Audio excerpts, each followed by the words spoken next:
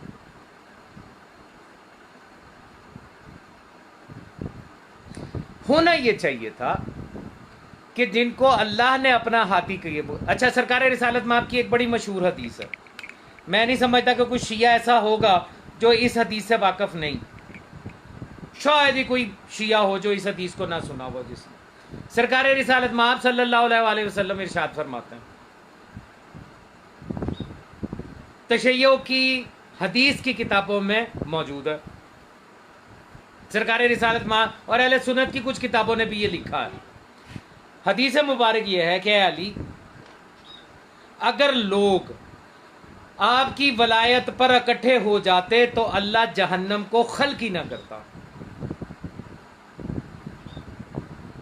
سنی ہے نا یہ حدیث؟ اب میں آپ سے سوال کرتا ہوں، مجھے وہ بندہ بتائیے جس نے یہ کہا ہو کہ ہم مولا علی کو اللہ کا ولی تسلیم نہیں کرتے، یا ہم مولا علی کی ولایت کو تسلیم نہیں کرتے۔ بندہ ملائیے جو اپنے آپ کو مسلمان بھی کہتا ہو اور پھر یہ کہے کہ میں مولا علی کو ولی نہیں مانتا یا ان کی ولایت کو نہیں مانتا۔ مسلمانوں کے کسی بھی مسلک کے بندے سے جا کے پوچھنا، اسے کہے کہ کیا آپ مولا علی کی ولایت پر ایمان رکھتے ہیں، وہ ولی ہیں؟ وہ کہے گا بالکل ولی ہیں، ہم ایمان رکھتے ہیں کہ وہ ولی ہیں۔ تو پھر رسول اللہ صلی اللہ علیہ وسلم نے جو یہ فرمایا کہ علی، اگر لوگ آپ کی ولایت پر اکٹھے ہو جاتے تو اللہ جہنم کو خلق ہی نہ کرتا، اس کا مطلب کیا ہے؟ جیسا میں نے کل عرض کیا تھا کہ ولایت صرف اقرار کرنے کا نام تھوڑا ہی ہے۔ ہاں جی میں بھی مانتا ہوں، یہ میں بھی ماننے والا تو صرف سمجھے یہی تو غلط ہے۔ ہونا یہ چاہیے تھا کہ میں ہی مانتا ہوں، بھی نہیں۔ مولا علی کو اپنا ولی میں مانتا ہوں، میں ہی مولا علی کو ولی مانتا ہوں، میں ہی ان کی ولایت کو مانتا ہوں، اور جس کی ولایت کو مانتا ہوں اسی پر قائم ہوں اور اسی کی ولایت میں رہوں گا۔ اب یہ ولایت میں رہنا کیا ہے؟ ولایت میں رہنا کیا ہے؟ آپ نے زبان سے اقرار کر لیا، او جی ہمارے زمانے کے امام جو ہیں وہ مولا مہدی علیہ الصلوۃ والسلام اجل اللہ تعالیٰ فرجہ شریف ہے، وہ اولی الامر ہیں، مان لیا، بڑا کام کیا، مان لیا۔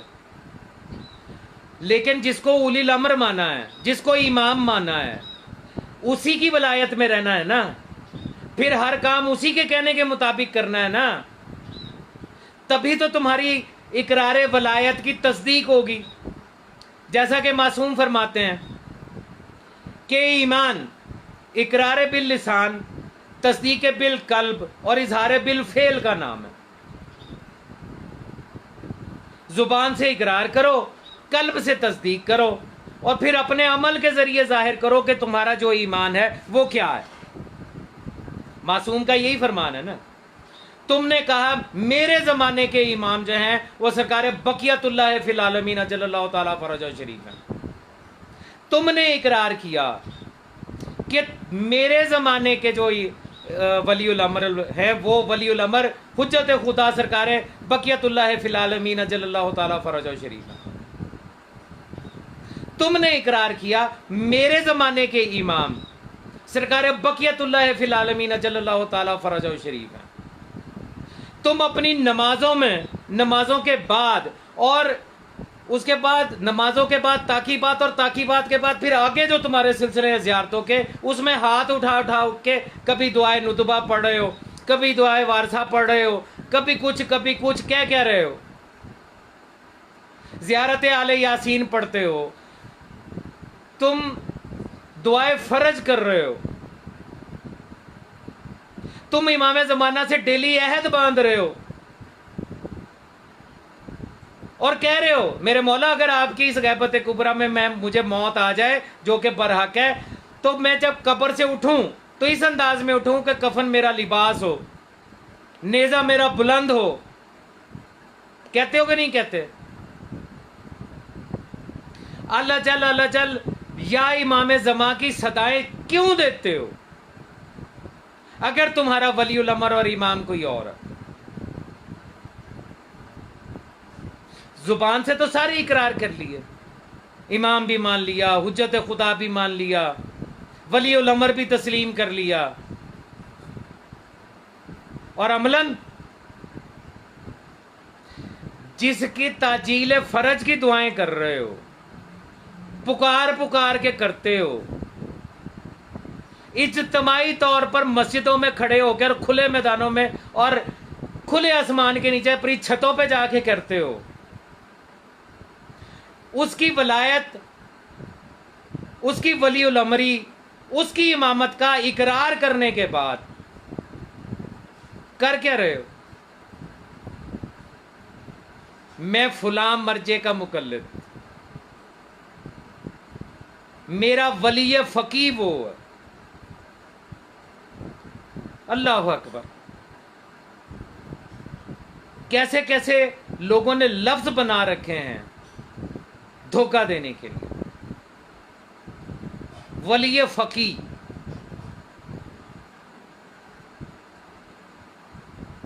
سوال کروں ایک، سوچ سمجھ کے جواب دینا، خاص طور پہ یہ جو نیچے گالیاں دینے میں لگے میں، سوچ کے جواب دینا. ولی فقیہ، فقہ کا ولی، یہی ترجمہ ہے نا، فقہ کا ولی، وہ ولی الامر جو فقہ پر ولی الامر ہو، جس کا فتویٰ فقہ بن جائے، وہی ہے نا، اسی کو ولی فقیہ کہتے ہیں. ہے کوئی تم میں سے جو اس بات کا انکار کرے کہ ولی فقیہ کا مطلب یہ نہیں ہے؟ سوال میرا یہ ہے کہ سرکار رسالت مآب صلی اللہ علیہ وآلہ وسلم جو لے کے آئے تھے وہ دین اور شریعت تھی یا فقہ تھی؟ سوال میرا یہ ہے کہ سرکار امیر کائنات علیہ الصلوۃ والسلام نے احیاء شریعت محمدیہ کیا تھا یا فقہ علی نکالی تھی؟ سوال میرا یہ ہے کہ امام حسن علیہ الصلوۃ والسلام نے دین اور شریعت محمدیہ جو کہ شریعت الہیہ ہے، دین الہیہ ہے، اسی کا تسلسل ہے نا، انہوں نے اسی کا احیاء کیا یا فقہ حسن نکالی؟ اور سوال میرا یہ ہے کہ کربلا میں جو کچھ ہوا، مولا حسین علیہ السلام نے جو کچھ بھی کیا وہ دین اور شریعت محمدیہ کے لیے کیا یا فقہ حسینی کے لیے کیا؟ سوال میرا یہ ہے. مولا امام زین العابدین علیہ الصلوۃ والسلام نے حرم،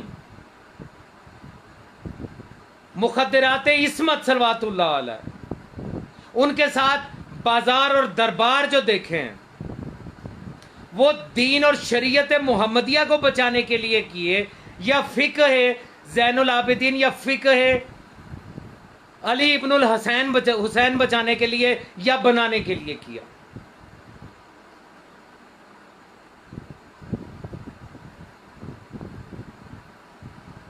کس کے لیے کیا؟ ہے کوئی اپنے باپ کی اولاد جو آگے سے یہ کہے کہ جناب امیر سے لے کے سرکار امام زین العابدین تک انہوں نے جو کچھ بھی کیا وہ فقہ کو بچانے کے لیے کیا؟ نہیں، دین اسلام اور شریعت اسلام کو جو کہ سرکار رسالت مآب صلی اللہ علیہ وآلہ وسلم نے